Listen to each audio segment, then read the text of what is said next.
Welcome back to the Deep Dive. Today, well, we got a fascinating one, maybe a bit painful for some listeners. We're distilling the immediate, raw reaction to the Jacksonville Jaguars' Week 6 performance. Quite the stunner. It really was. I mean, just a week before, this team, this franchise, they were absolutely flying. That Monday Night Football win over the Chiefs, huge. Massive. Beating the reigning AFC champs like that, you think, okay, here they come. Exactly. It shifts the whole narrative, right? Suddenly they're not just contenders, they're maybe even, temporary favorites in some people's eyes. But then, this. The sources we've dug into game stats, media recaps, but also that real-time social media buzz, the Duval sound-off, if you put it. They paint a picture of just a rapid, kind of bewildering collapse. Yeah, our focus is that 20-12 loss against Seattle, October 12th, 2025. And the Seahawks were, 3-2 coming in? Not exactly world beaters. Right. And it wasn't just losing. It was the way they lost. The whiplash from that peak performance against KC to what, well, pretty much everyone called a sloppy loss. That's the core question, isn't it? How does a team with that much momentum, that kind of high, follow it up by playing? Well, one source actually said the dumbest they possibly could. Ouch. So we're unpacking how that momentum just slammed into a wall of mistakes. Let's set the scene first, because the psychology here is key. The Jags weren't just hoping to win this game. They kind of needed to show dominance, right? After the Chiefs win, they had credibility to maintain. Yeah, establish themselves. But right from the whistle, that expected dominance, nope, stagnation. That slow start, first 10 minutes, scoreless, that just kills momentum, doesn't it? Totally. And what jumps out immediately looking at the real-time stuff is the penalties. One comment pops up early. Jags have 2 holes already in this game. 2 holds already. After showing such discipline against Kansas City, It's sloppy. And these aren't just, numbers on a stat sheet. Those early holds, they're symptoms, right?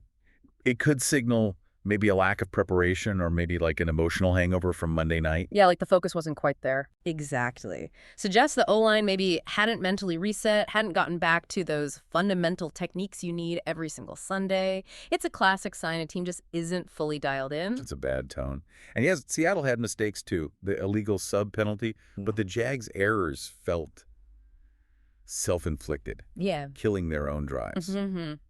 But even in that early mess, they did have one flash, one moment of what they could be. Right, the drive where Travis Hunter made some plays, and then the rookie, Brian Thomas Jr., BTJ. Yeah, BTJ. And this is where you see that potential everyone was buzzing about after the Chiefs game.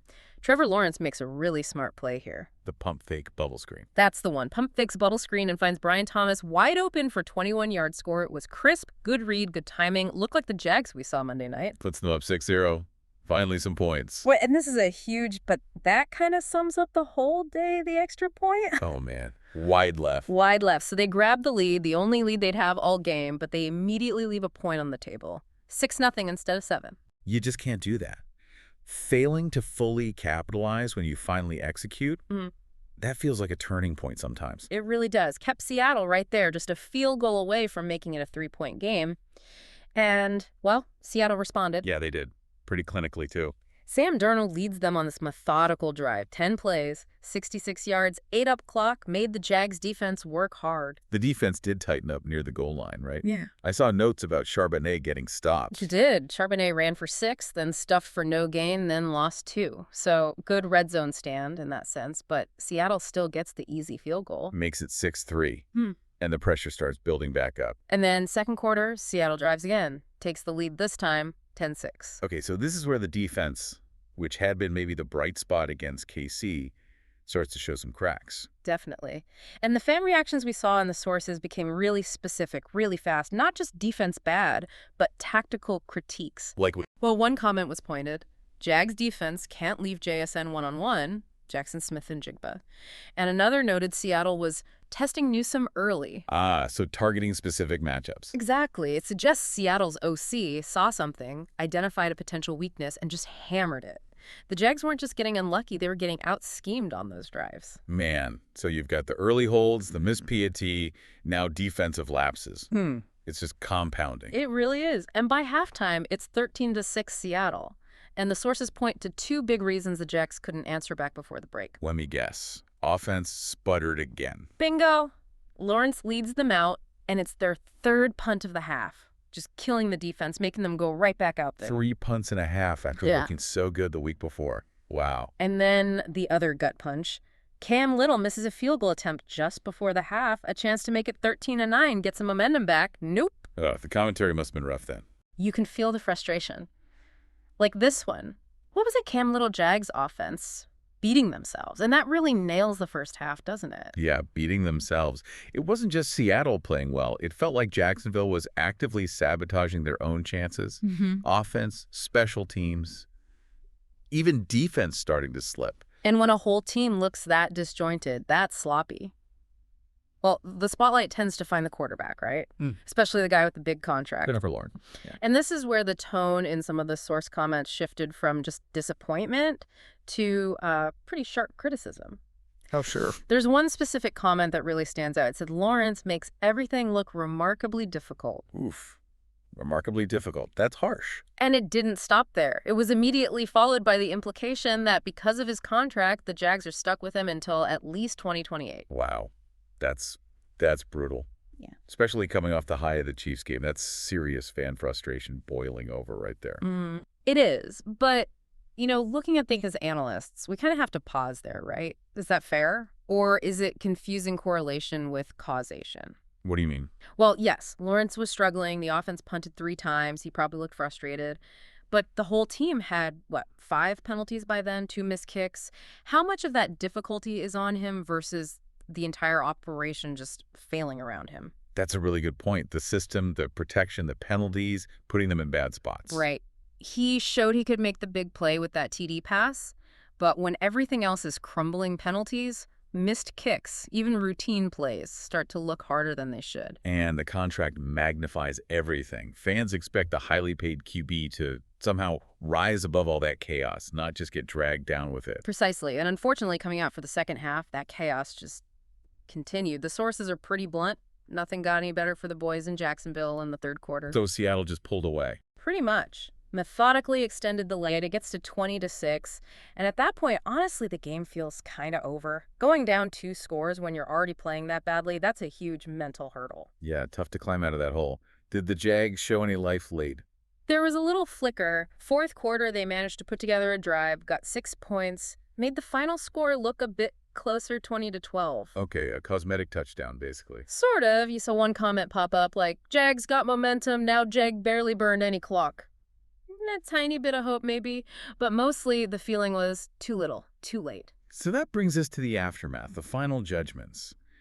How did the sources summarize this whole mess? Well, we basically got 2 very distinct viewpoints, 2 different ways of processing the loss. Okay, what's the first? The first is just pure, raw emotion, like peak fan anger, unforgiving. Quote, Jags deserve to lose. Nobody on the team played. They should be ashamed. Seahawks by far best team on the field. Whew. Yeah, that's anger. Yeah. Speaks to that feeling of a team just not showing up mentally, right? Yeah. Exactly. It's the frustration of seeing potential completely wasted by a lack of effort or focus. Okay, what was the other perspective? More analytical? Yeah, more contextual, maybe trying to find some perspective. It was along the lines of, this is the first time I saw the Jags overmatched all game. Nothing worked. Gonna have at least one of those. Get it done and over with. The bad day at the office take. Kind of. Treat it as an anomaly, shake it off because there's a really tough game next week. Don't let one bad loss derail the whole season. Fu, boiling this all down for you listening. This deep dive really shows the loss wasn't about Seattle being world beaters. It was an internal collapse for the Jags. Absolutely. Those unforced errors, the holds, the missed patee, the missed field goal, they weren't random. They were signs of a complete breakdown in precision, in focus. It just snowballed. They went from disciplined and dominant against the Chiefs to, well, sloppy and unfocused. And the thing that connects all those different errors, from offense to special teams to defense, it points to maybe a lack of mental toughness needed to sustain that high level week after week in the NFL. The emotional high of Monday night seemed to lead directly into this valley of just fundamental mistakes. Okay, but here's where it gets really interesting, and this is the final thought we want to leave you with.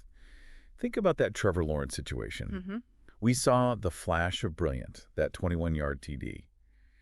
But we also saw that incredibly harsh critique makes everything look remarkably difficult, tied directly to that long-term contract through 2028. Right, that contract changes the stakes of a game like this. It's not just one bad Sunday anymore. Management, the front office, they have a real dilemma here. How so? Well, they have to figure out, was this loss, this performance, a sign of a temporary lapse in execution? You know, something you fix by maybe yelling at the special teams coach, demanding more discipline in practice?